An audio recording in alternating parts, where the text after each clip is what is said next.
Ride hard, stay home, the podcast. Welcome to Ride Hard or Stay Home, the podcast, the show guaranteed to keep you in the know about any and everything performance related.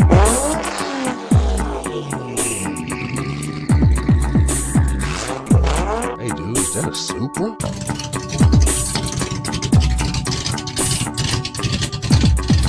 I don't care what you say, there's no replacement for displacement.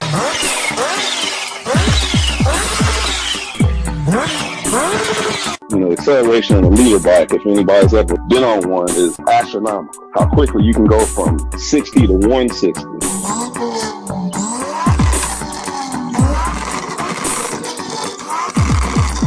That in modern times are almost indestructible. They're virtually indestructible. They're well refined. It's time to get strapped in, helmets on, hit the ignition. Let's roll.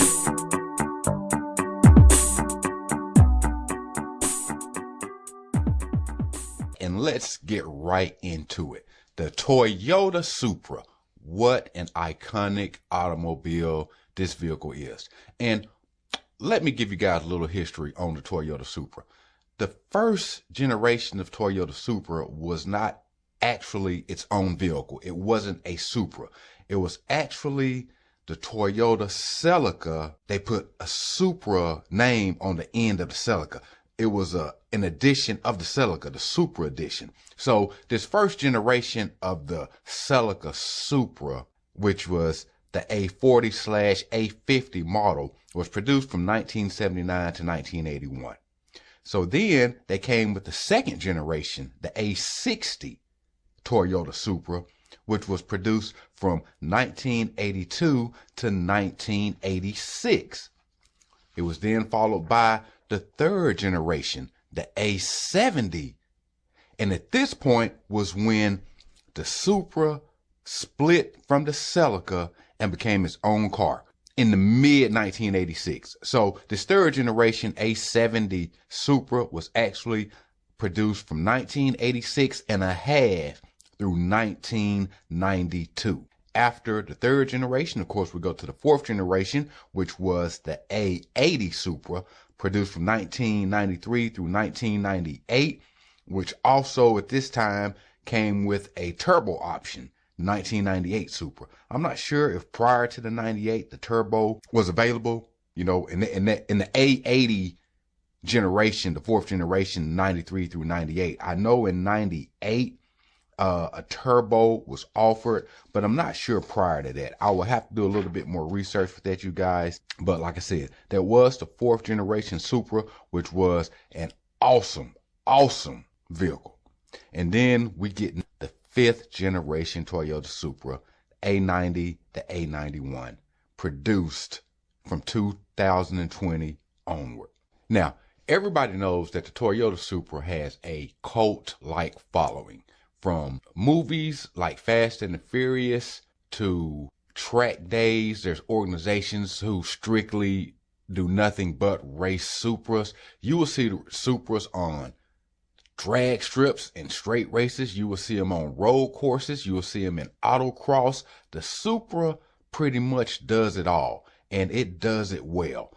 This is a vehicle that has the potential for tunes to take this thing from one level to out of the atmosphere. Like, you have so many options to tune these cars and to turn a beast into a super beast, just a monster. I've never owned a Supra. Now, I have driven some of the earlier generation Supras. Never one that was actually had significant modifications done to it. The Supras that I've driven were ones that were mildly modified by people, some exhaust code air, nothing special. But this new generation Supra that our friend of the show, my buddy, late Apex, has, man, I have seen some videos of some tuning that's been done to these newer cars, and it is amazing the power that they're getting out of these new generation Supras. There's actually a gentleman who has tuned this car and made it a 8-second car. Come on. That's fast, you guys. I was looking at a video the other day. Late Apex sent me a couple videos. We're talking about quarter mile in the 8-second range, over 150 miles an hour in a Toyota Supra. Man, these cars are awesome. Now, I do have to say one thing. One thing, Toyota, and I'm going to talk to Late Apex about this when he comes in for the conversation and the interview, but Toyota was wrong for what they did with this car between the 2020 model and the 2021 model. They brought the Supra back for a 2020 model, and then guess what? The next model year, 2021, the version that Late Apex has, they increased the horsepower by like 40 horses and a big boost in the torque. I mean, if I had bought a 2020 and then the next year model, we're talking about 40 more horsepower and a big increase in torque, man. Oof, I'll be hot. And let me give you some specific numbers on this. So Car and Driver magazine, they took the 2020 Supra and they put it on the dyno. And running the car on the dyno, they came up with 345 horsepower, 409 foot-pounds of torque. This is the 2020 Supra. Now, even those numbers are more than what Toyota claimed that the engine made at the crank. Toyota said that the vehicle was making 335 horsepower at the crank. No, it's making more than that. The 2021, oh my goodness. After some dyno runs with the 2021, that engine put down 388 horsepower and 421 pound-feet at the wheels. Now, come on, you guys. The 2020 model, 345 horsepower compared to 388 in the 2021. 409 foot-pounds of torque in the 2020 compared to 421 foot-pounds of torque in the 2021. Man, that's a lot more power that you're getting in a model year. And there's a reason why this happened. Late Apex was telling me why this happened, and I'm going to let him get more into that for you guys. But all of this really has to do with the fact that the vehicle was a team effort. Now, I didn't get into this with you guys. In the teaser that we dropped earlier this week, I told you guys that this vehicle was produced by 2 different car manufacturers from 2 different countries. And what happened was Toyota from Japan and BMW from Germany, they teamed up and they made this awesome vehicle. Now, with that partnership, there were some rules that were put in place by BMW. And this is the reason why we saw the change, the increase in horsepower and torque from one model year to the next, from the 2020 to the 2021 version of the vehicle. The difference in the power was all due to regulations put in place by BMW. And we'll let Late Apex get into that. So you know what, guys? I'm not gonna continue talking about this vehicle. I am going to let an owner of this vehicle finish telling us all the pros and the cons of the 2021 Toyota Supra. We're going to take a quick little break, and as soon as we get back, we're going to talk to Mr. Late Apex and his 2021 Toyota Supra. Ride Hard or Stay Home, the podcast. We'll be right back.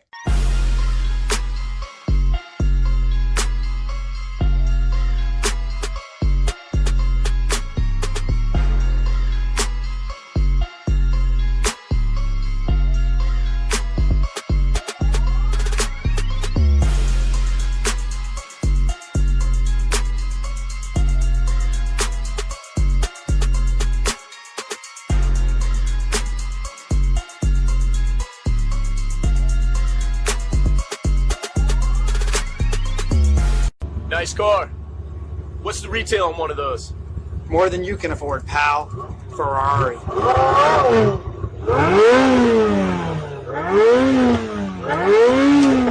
Smoke.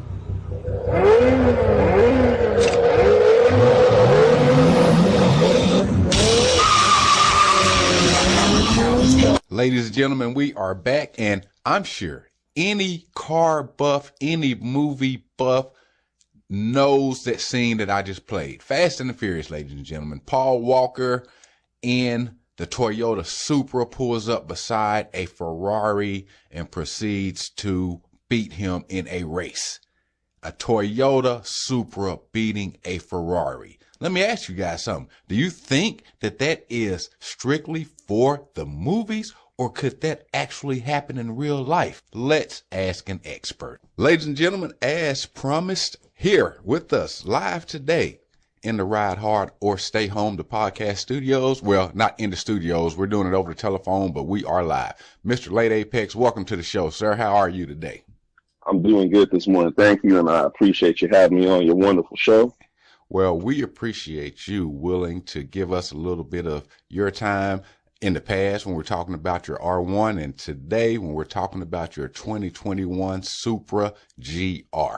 Now, first question for you, for those who don't know, what does the GR stand for? The GR stands for Gazoo Racing. That's like a subdivision of Toyota. They basically send these guys out and say, hey, you guys get into the motorsports area, see what's going on. What can you guys come up with? Like a special branch of Toyota, kind of like AMG, Mercedes, kind of like the M department. Same concept with GR.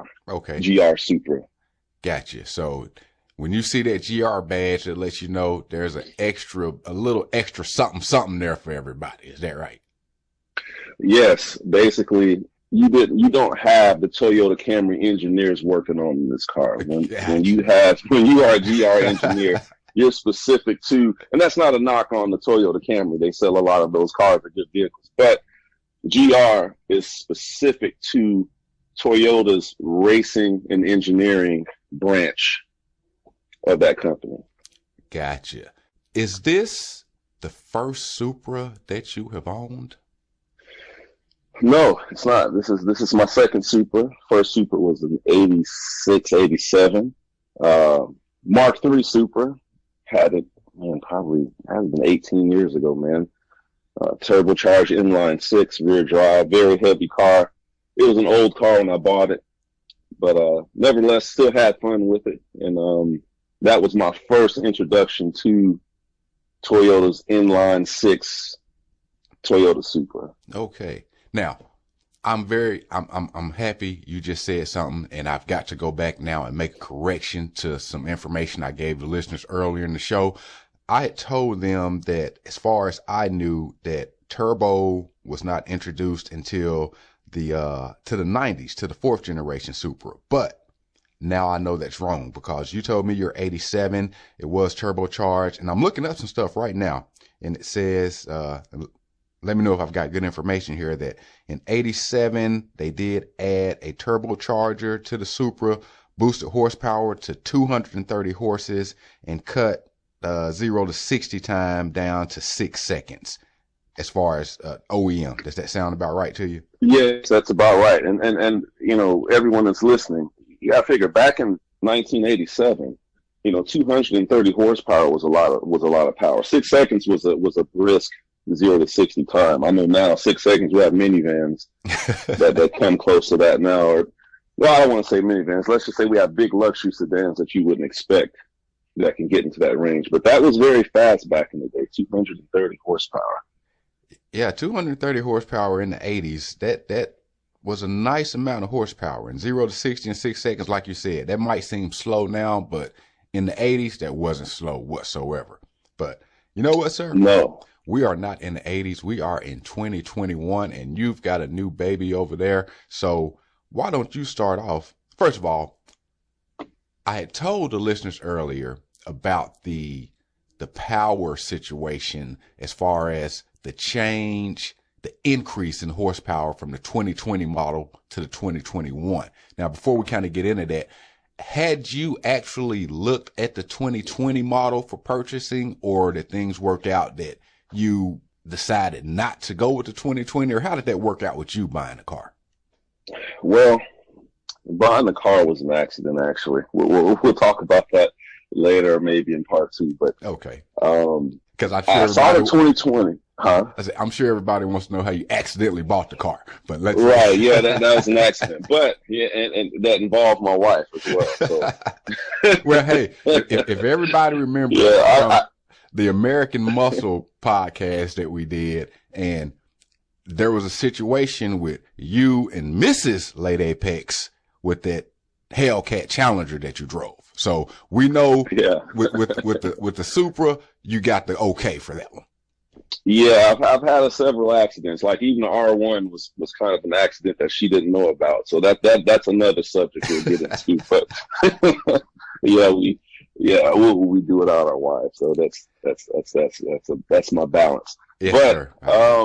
Man, I looked at the 2020 Supra and I was excited that it came back. Just like everyone else online, I had my doubts. The car was smaller. The car was going to be lighter, shorter wheelbase. And I saw 335 horses, and I thought, there's no way I'm paying that for $56,000. And at the time, Toyota was charging markups. You know, there was $20,000 markups on these cars initially. So it was out of the question. But the horsepower situation, I had been following some underground insider stuff. Gazoo Racing engineers basically said every year they were going to have updates to the vehicle. So I thought, I'll wait. And 2021 came, and here we go. 47 extra horsepower, 382 horses now, quoted from Toyota. And the dealers had started to come down off of their high horse. And I thought, man, this may work. This may work. $60,000, 382 horse. I still didn't really like the horsepower number. I thought, man, it really should have had more power than that. But I didn't know, exactly what GR Toyota had in stock. I know, I kind of know, your history as a car dude coming from the West Coast. Now, you're down here in the Middle Tennessee area, and I have ridden with you in your Infinity, on some of these curvy back roads, and really impressed by your driving. I know I wished at some points I would have had my own brake pedals on the passenger side, but I didn't. But I was trying to press them. But you're a really great driver back there. And have you got a chance to take the Supra through a little play time yet? I have. I've put 1,800 miles on the car since it's been in Middle Tennessee. I drove 800 miles from Baltimore. Put 800 miles on the car on the back roads of Tennessee, and let me tell you, that car, the engineering in the suspension, in the rear differential, the chassis stiffness, it is an absolute meat knife on back roads. The car, the transmissions shifts are within 150 milliseconds. Wow. Which is I don't know if I don't even have a reference to give to the listeners, but 150 milliseconds. That was Ferrari F430 territory just 15 years ago. So now we have a vehicle that has a competent chassis, competent suspension, responsive engine, and a lightning quick transmission. So it's very fast on the back roads. And we're talking about an 8-speed automatic, because they don't offer manual with that car, right? Just strictly automatic. I've been following, the collaboration between these two companies closely. And I'm pretty sure there's going to be a manual that will arrive probably at the end of this year. I hope people don't crucify me for this, but that's what I'm hearing online is there is a manual coming. There's a manual coming to the lineup. I think we kind of got just a little bit sidetracked here, and I have put that on me. That's my fault. I asked you a question. But back to this power thing. Now, we were talking a little bit off the air, and you had been telling me that the reason for the 2020 version not getting the power that the 2021 version has is due to the BMW partnership. Because per my understanding from our conversation, the engine that's in your vehicle now, the 2021, was available in 2020, but they opted not to put that in the Supra. So can you kind of give us a little background on what the reasoning that BMW required that to happen? Yeah, and it's pretty simple to people that the bean counters, there's bean counters on both sides. To us enthusiasts, we don't want to hear it, but to people, companies, organizations that are into making money, the bean counters, it makes perfect sense. So basically, the Supra has a cult following around the world, and it's a more popular car than the sibling counterpart to the Supra, which is the BMW Z4. Toyota wasn't allowed to have access to that specification or that version of the B58 power plant that's in the Supra in 2019 for the 2020 model.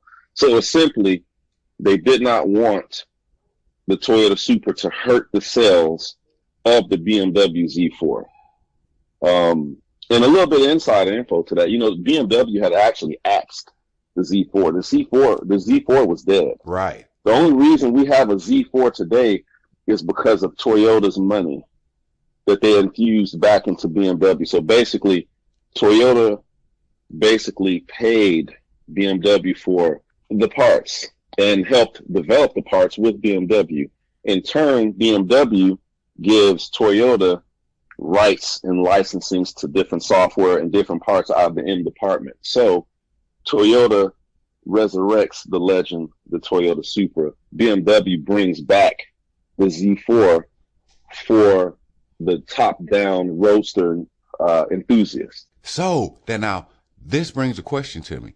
So the Z4 and the Supra, they share a lot of the same design. So with that being said, you've got a roadster.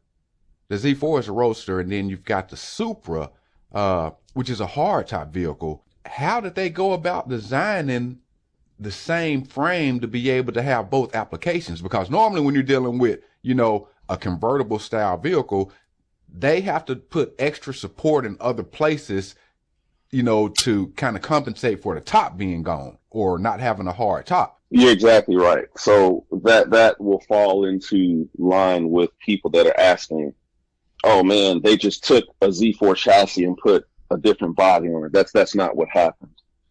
Basically, that chassis had to be engineered from the ground up for a hardtop. So once that part happened, it was fairly easy to come up with a convertible solution for the BMW Z4. Now, the internet's on fire about it's too much like a BMW. And yes, when you get in the car, it is, if you've been in a new BMW, 18 or 19, and you get into a GR Supra, it's BMW territory. It is BMW territory. It's if someone blindfolded you and stuck you in a GR Supra, you wouldn't know what you were in. You would think you were in a BMW. Now, genetically, they are related, but the physical performance of the cars, they are vastly different. And a little insider info for people that are listening: the BMW Z4 was designed its intention was to attack the Porsche Boxster. That's in that car's line of fire. The Toyota Supra was basically designed to attack the Porsche Cayman GT4. Okay. Now I know that is a lot to bite off, but the Toyota Supra, that was the intention when these mergers put these cars together. Every automaker that has certain cars in different classes, they have the competitors, and that competitor is Porsche. With that being said, with the competitor of the Supra being the Porsche, and you're owner of the Supra, have you driven any Porsches? The last Porsche I was in, man, probably was back in, goodness gracious, man, the early 90s. Okay. And it was I really didn't get to put the car through any paces, to see how it handled. But I will say this: those are large shoes to step in. Yes. That's a very large role to get yourself in, coming from BMW and Toyota, to say, hey, we're not going to attack. We're not going after a Lotus Elise. We're not going after some other roads. We're going after Porsche. These are the cars that, in modern times are almost indestructible. They're virtually indestructible. They're well refined. Porsche's been doing this for 50 years. You know, these aren't cars that's come around and they developed it and then we're going to discontinue and then we're going to bring it back. These cars have been in constant refinement for 50 years. So for BMW and Toyota to come out with something that's capable of attacking a Cayman or a Boxster at an affordable price point, I think it's a win-win for all car enthusiasts. You know, what I kind of found is, while I was doing my research, you know, on the vehicle and getting ready, prepping for the show, a lot of people initially, when they heard about the BMW and the Toyota teaming up to design this vehicle, some people were going in the direction that they thought that it was just going to be like some type of rebadging going on. Say, for instance, like the Toyota, I want to say it was the Toyota Corolla and maybe the Geo Prism. Yes, that's one. That's a famous one. That is a famous collaboration.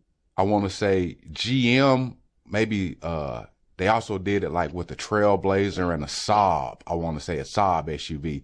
But basically, you're taking a vehicle, making a couple of cosmetic changes, and putting on the next manufacturer's badge on the car. I know, you know, in those years past, some manufacturers thought, hey, it's a better option for us just to purchase these vehicles from another manufacturer, make a few changes, put our badges on them, and sell them as our product.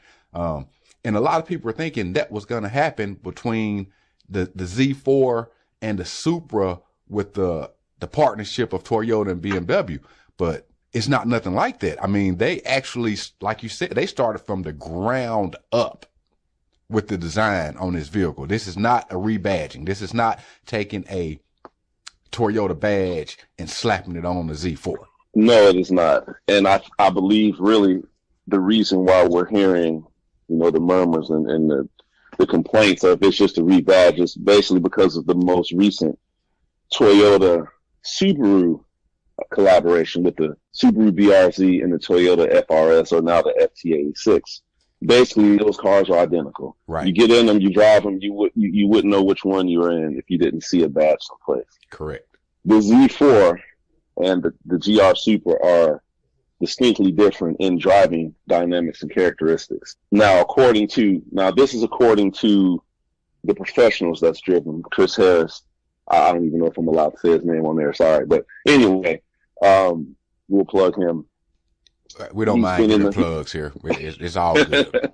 Yeah, he's been in the vehicles, as have a lot of the world automotive journalists. And basically, when you do the homework on the vehicles, or basically drive both of them if anyone has access to them. But Toyota developed the suspension, basically tuned the suspension to their specification for that car.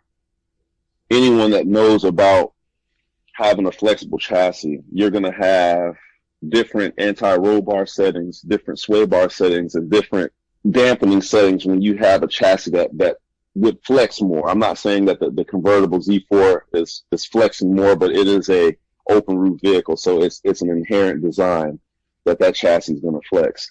Now, when you look at the Toyota Supra, it has a chassis stiffness comparable to the Lexus LFA, which is a $350,000 car. Yes. That Toyota made, all carbon and Kevlar.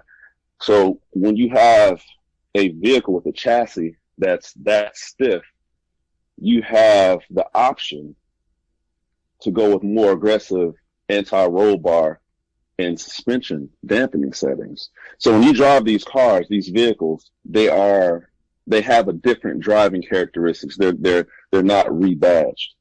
They're not rebadging of the same vehicle. Even the tuning. When you go back and look at the 2020 Supra, we're talking about computer tuning, ECU tuning. 2020 Toyota Supra was rated at 335 horsepower. BMW Z4 was rated at 382 horsepower. And in a drag race, the 335 horsepower Supra outran the Z4 with 382 horsepower. And I'd attribute that to weight, but they basically gave Toyota a little bit of leeway in the engine tuning, which I guess to the enthusiast, or maybe this will come up later on, but I don't know if we're going to discuss that now. But the true horsepower of the 2021 GR Supra is not quite what's being advertised. No, I actually went into that a little bit earlier in the show. Toyota is underrating the horsepower and the torque because Car and Driver, they actually put the 2020 and the 2021 through the dyno test, and both vehicles, the horsepower and torque is more than what Toyota is saying that they're putting, the power and torque is being put to the ground. So as a consumer, as a buyer, that's always good. When you can get more than what you're told you're getting and it doesn't cost you anymore, hey, that's a win. Yeah, I think that's that under promise and over deliver phrase that we hear from time to time. And I guess we're letting the cat out of the bag then, since you've touched on that. Well, it's no one really knows how much drivetrain loss that the BMW / Toyota drivetrain is experiencing from the engine to the wheel. Some say it's 15%, as high as 15%. Some say it's as low as 9%.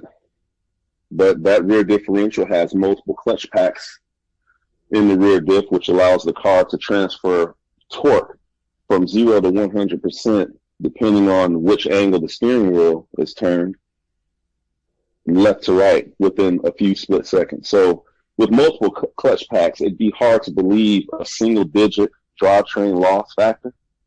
So we really don't know how much power. We're just estimating anywhere between 440 and 450 horsepower in a vehicle that weighs between 3,300 and 3,400 pounds with 150 millisecond shift times.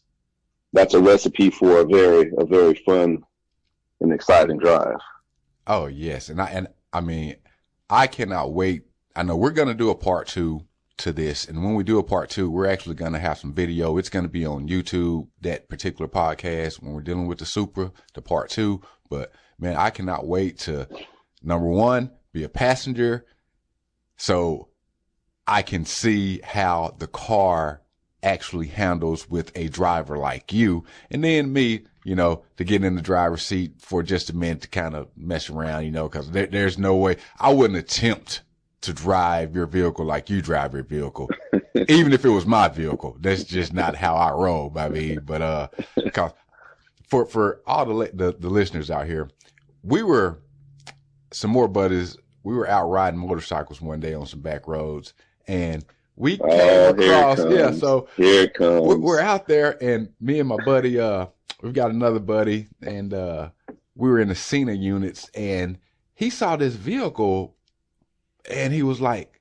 it was a BMW, and he said, man, that looks like Late Apex up there in that BMW. I'm like, huh? So we caught up with him, and let me tell you guys, what BMW was that you were in that day? Was it an M3? You know what? Surprisingly, it wasn't an M3. I guess we're letting the cat out of the bag. I was invited to go on a drive with BMW of North America, and that was actually a BMW 335i with the Sport Pack, Sport Pack equipped 335i. It had an M3 wheel package on it, so that's probably why it looked a little more aggressive than your grocery getter 3 Series. Well, I'm here to tell anybody, especially motorcycle riders, people automatically think that when you're on a motorcycle, typically you are the fastest thing out there, but that depends on what type of road or what type of circuit you are on. And I will tell you, those 1000cc R1s could not do anything with that 3 Series BMW on those country roads and those turns and twisties, man.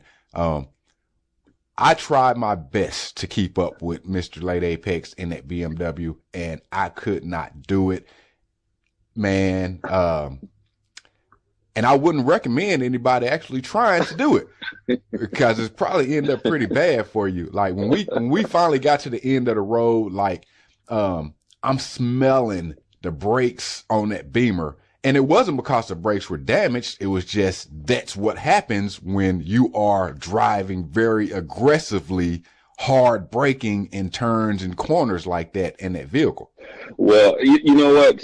It's a little bit of information about that car. I say run the mill 3 Series, but that's not a pushover vehicle, that BMW 3 Series. And I guess this kind of goes in line with why Toyota decided to go to BMW for production of an inline 6. That 3 Series was actually a twin turbo car, the N54. It had a twin turbo power plant.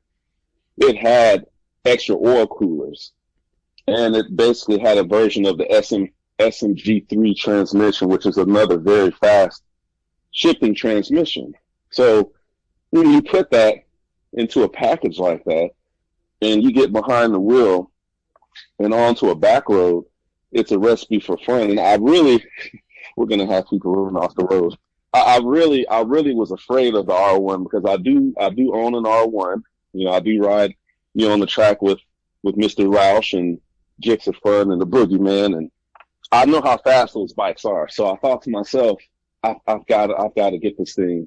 I've got to get out on these tight corners and get some distance before these doggone bikes hit the straightaways, because acceleration on a leader bike, if anybody's ever been on one, is astronomical. How quickly you can go from 60 to 160. So that was an eye-opening experience. And at one time, man, funny story, the owner of the car was like, "Hey, you might want to stop. I don't see those bikes back there. We thought someone had fell. We thought someone had crashed. We thought someone crashed." No one crashed. We just couldn't keep up. Yeah, that was a fun day. But so, I mean, comparing the response and the drivability of that BMW on the back roads compared to your Supra, what's the comparison? I was pretty fast in that 3 Series. I haven't driven it a lot. When I initially got in the Supra on the back roads, I was initially slower because it's a learning curve. Right. Like anything, it's a learning curve. The owner of that 3 Series was actually at my house within an hour of me getting that car in the middle of Tennessee, and he drove the car. Coming from, in his words, the GR Supra does everything a lot faster. The reaction times, the shifts, the throttle response, the torque. The torque comes on early. The quoted torque numbers are the quoted torque numbers, but whatever it is, it's there right around 2,000 RPM. So when you have torque coming on that early versus a twin turbo car that's using we say twin turbo, it's sequential turbocharging. So basically the smaller turbo basically gets the engine going until the larger turbo kicks in. Right. So, but you have 6 ratios versus 8. This GR Supra has 8 ratios, 8 forward gears. So now when you have that much gear, your acceleration is that much quicker. Depending on, and of course, depending on other, variables like your tires and stuff like that and gripping. But I've driven both. The Supra is a faster car. It's a much faster car. The owner, basically, that's he's probably put 40,000 miles on that 3 Series. Everything was much faster in the Supra, much quicker.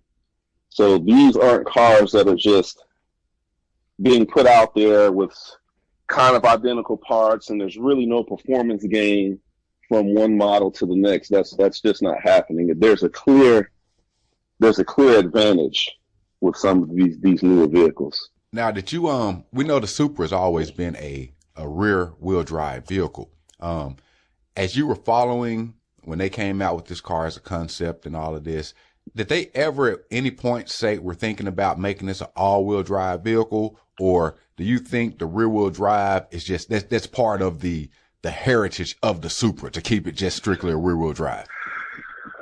I think that's part of the heritage of the Supra. I believe if Toyota would have put or developed some type of BMW X-Drive type 4-wheel drive system, it would have we probably would have had riots down at the Toyota headquarters because you're going away from the traditional front engine, rear drive layout.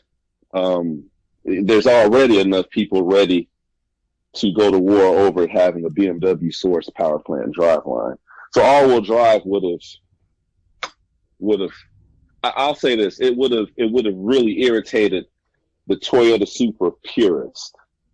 But the performance guys, anybody that's into performance, probably would have given it a shot. There's a couple things you don't do. You don't turn a front engine rear drive, icon into an all-wheel drive hybrid. You don't do that. And you definitely don't put American muscle into Japanese cars and vice versa. Right. Those are just those are fighting maneuvers. Well, that kind of stuff I will have to say now, people are dropping LS Chevys into pretty much anything they can get them into. Yes. Yes. I've seen a lot of those swaps. We've known people that's done a couple of swaps, and they've had their reasons to do them. I didn't like a lot of the drops. A common one you see is the LS into the old third gen Mazda RX-7. Yeah, that's a common one. People have their reasons, but if a manufacturer were to do that, I think it'd be suicide for the platform. I'd probably have to agree with you on that there. Man, that car you have is a very unique, and it's a sexy automobile. When you pull that vehicle out, man, what type of reaction do you get from other drivers or other people around you? Well, the first reaction I get is people running up behind the car, trying to see what the heck is that?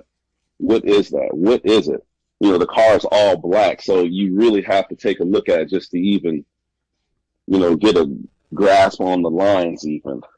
But my wife noticed it. We were in Franklin maybe a week or two ago, and the first people to notice are the kids, to be honest with you. Not the adults that can afford them. It's the kids.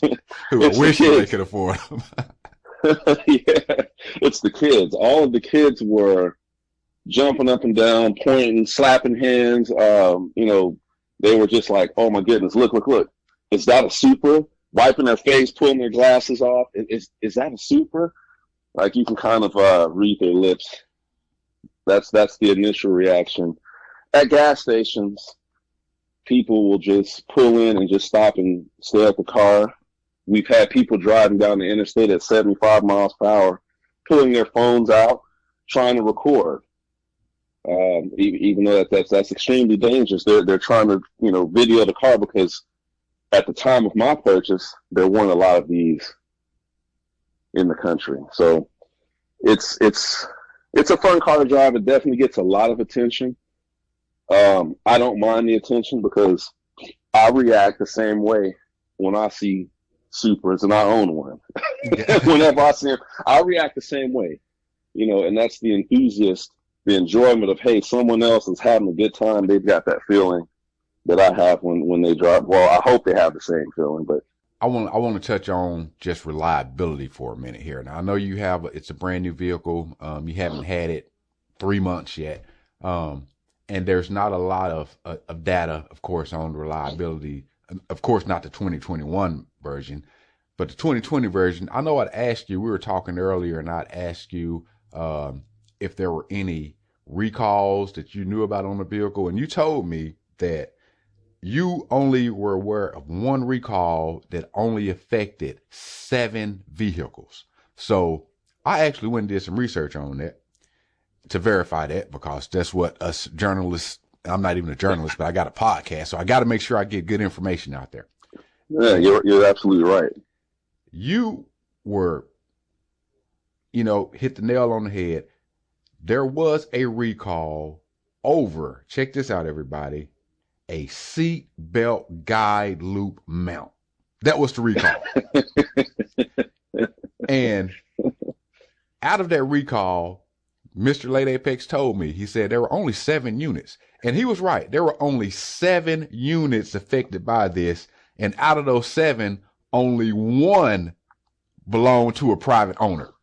So, other than that, there's an issue with a backup camera, and that was resolved with a software update. So nothing major whatsoever. That's really got to make you feel good, especially, you know, when new model cars come out, you know, there's going to be gremlins and issues generally, especially with that first year model. But then again, we're dealing with, you know, Toyota, who, man, you know, they've always made a product that was very high up in reliability. BMW does have a few gremlins here and there, especially in electrical, but it doesn't seem like the Supra is gonna have any issues with that. What do you think? I believe the people that own this car, they're going to fall into several classes, but we'll narrow them down to at least 2. One, they're going to be the super enthusiasts like myself, also car enthusiasts, but specifically, I'm a Japanese car, German car enthusiast. So I didn't think or worry about, hey, is this thing going to be reliable? Is it going to break down? Because we will make do with what we have, and we will find workarounds for whatever issues that come up. Most issues, unless it catches fire and burns to the ground. And then you have the people that, you know, they pay $60,000 for the vehicle, and they think they've paid $200,000, and it's supposed to wake them up in the morning. It's supposed to not have faults. And in a perfect world, I guess maybe that happens, but you know, we're all human, and vehicles are made by humans. So we do have that margin of error. For me, it's allowable because I enjoy driving the vehicle. If you were a Toyota salesperson and I came into your dealership and I had already spoken with you and told you, hey, I'm looking for something performance oriented, what would you tell me to point me in the direction of that Supra that you think that will make me pull the trigger on purchasing that vehicle? Well, as a salesman, if I were the salesman, I wouldn't say anything. I'd give you the keys. Ah, that's a perfect answer. I'd give you the keys, because once you drove that vehicle, once you drive something like this, if you're in the market for purchase, it's pretty much gone. It's a done deal. Now, if it was in the event that you were not able to drive it, I'd just throw out some specs for you. You know, most people that buy Supras do not buy them to keep them stock. Right. They don't. So, and dealers probably want to shy away from this because of warranty reasons. But, you know, me being me, hey, you have these cars with simple upgrades, and they're running 10-second quarter-mile times. Let's talk about that. It's a very fast car. Let's talk about that. So what does Toyota say that vehicle stock will do to quarter mile? Depending on your source, anywhere from a 12.3 to a 12.1 at about 100 and between 117 and 119. Okay.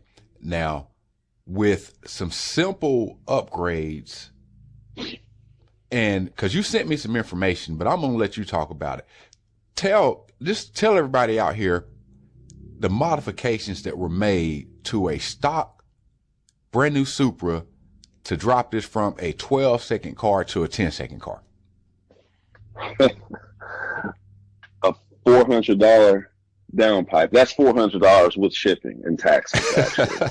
So that's a $400 downpipe, and the downpipe is something that comes off the turbocharger and basically where your catalytic converter sits and then to your exhaust. That's a downpipe. It's probably, 2.5 feet long, this downpipe, this little section of piping, and a tune from a reputable tuner.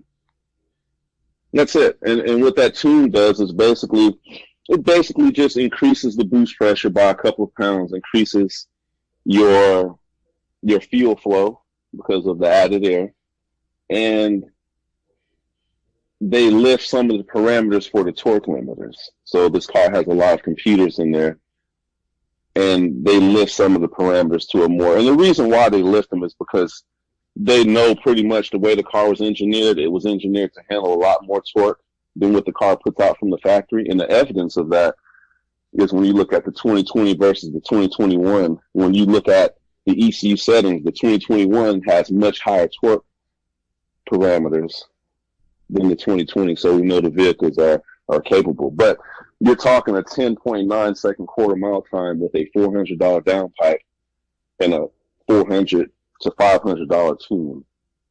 And that's just crazy. 1090s at goodness gracious, I think it was 121, and that was on street tires. Yeah. On stock tires, Michelin Pilot Super Sports. You know, we were early in the show, I was telling the listeners about this one particular Supra, and it was actually a 2020. You had sent me the information on this. They got it down to an 8-second car, but that was with a lot more invested than just, you know, a downpipe and an ECU tune. They had to do, I think you said it had nitrous and a couple other things on that vehicle. A lot more than, you know, $800 to $1,000. But for you to spend less than $1,000 and drop 2 seconds off a quarter mile, that's crazy, man. Well, that particular car is down in Florida, and I mean, just a quick rundown. There are a lot more things done to that car, but one of them is a pure 800 turbo upgrade that costs you $2,300. The other one is a downpipe that costs you $300. They said a lot of nitrous, so I don't know what a good nitrous kit costs. Let's just say $1,000. Port injection costs you about $500-$600. That's it in a tune. So if you add that up, that's less than, heck, man, I believe that's less than $7,000 worth of mods to get deep into the eights. Well, I don't want to say deep into the eights. It was like an 890, I believe, but it's a deep 9-second car. Now, and this is on slicks, so it's a deep 9-second car for less than $10,000, much less than $10,000. Man, that is amazing. Amazing. If there was anything that you would, well, I won't say if there was, is there anything you change about the car, or are you a happy, satisfied customer? I am a happy and satisfied customer, but enthusiasts always want more. We always want more. As far as from the factory, is there anything I would change? I'd probably get rid of some of the car pumps in like artificial sound. I'm starting to understand. It pumps in a small amount of artificial sound, and you can get rid of it. It's in the software. Okay. It pumps in, which is that's not a big deal. I don't know why. I don't know why Toyota did that. That's one thing I would do. I'd get rid of. I probably would have gotten rid of it doesn't have the traditional front mount intercooler that your cars have, an air-to-air intercooler. It has an air-to-water intercooler, which means the cooling is done at the intake manifold. Now, the reason for that is your boost track is very short coming from the turbo to your intake manifold, so the response is very quick. But modifications past, I'd say about 900 horsepower, it's going to require some type of engineering. That's one of the things I would change about the car. I would make it a traditional air-to-air. And Mrs. Late Apex just walked by and she's moving her right hand. She's not a fan of automatics. She wants a good old-fashioned stick shift. She would have a manual transmission with a good old-fashioned clutch, old 3-pedal car. But other than that, that's pretty much it. I believe one of those, I don't want to call it an issue. I believe one of those will be addressed by Toyota, and we may see a manual this year. We just might. Now, with the what speed manual do you think it will be? Do you think they're going to stick with I've never seen the 8-speed manual. I've never seen one either, but I remember back in the day, the old Volvo 740s was basically, it was a 5-speed car, but when you looked at the gate, it was only gated for four forward gears, and it had a button at the center of the stick shift that you pushed. That was basically a 5th gear. So I doubt if we see anything like that, but my guess is it'll probably be a 6 or a 7-speed. That'd be something very interesting to see. As far as the paddle shift, how do you like the paddle shift? I love the paddle shift. I'm old and I'm lazy. So I like to be able to get in the car and cruise down the highway with my wife and put the car in drive and just go. Ease down the road. The car gets, at 70 miles per hour, we were getting 39 miles to the gallon. Are you serious? Wow. Yes, a car with that kind of performance, we were getting right at 39 miles to the gallon. At 70 miles per hour. So it's pretty efficient. And then when I want to act up a little bit, I can tap the paddles or put it in the manual mode, and I can control the shifts myself. So it's the perfect gift from Toyota and BMW as far as I'm concerned. I really didn't want a manual transmission vehicle. I really didn't. Okay. I prefer the performance and the convenience of an automatic. I know that some of the diehards are going to be like, we're going to catch this guy and have a conversation with him. But people have different needs. My driving. People say they don't feel connected to the car when it's an automatic. Well, I get my connection from the steering wheel. So I'm a big front end feedback person. Front end feedback, back, and brake feel. So the car is communicating with me through the steering wheel, through the brakes, and as I put the car through a curve. What the transmission is doing, that's minor.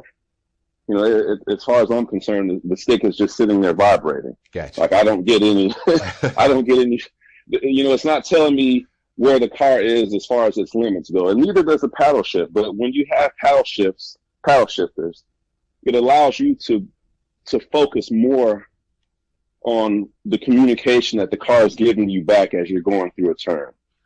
So I don't knock people for wanting a 6-speed. A lot of people want them for different reasons. Some people have pleasure with rolling through the gears. My pleasure is feeling what the front end is doing, feeling what the chassis is doing as I'm accelerating out of a corner. I don't have to take my hands off of the steering wheel. Like I can put 100% focus into that apex. So that's kind of more on the performance side of things.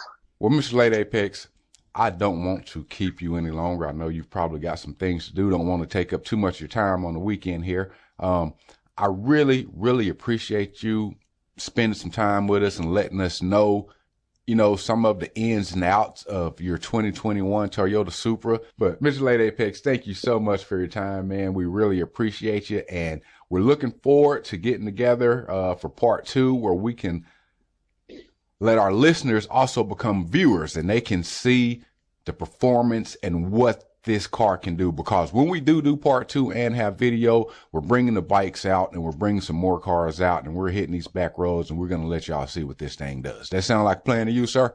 That sounds like something that we need to do immediately. Sounds good. Mr. Late Apex, thank you so much, man. And you have a great rest of the day. And we look forward to speaking with you soon, sir. All right. Take it easy. All right. Thank you.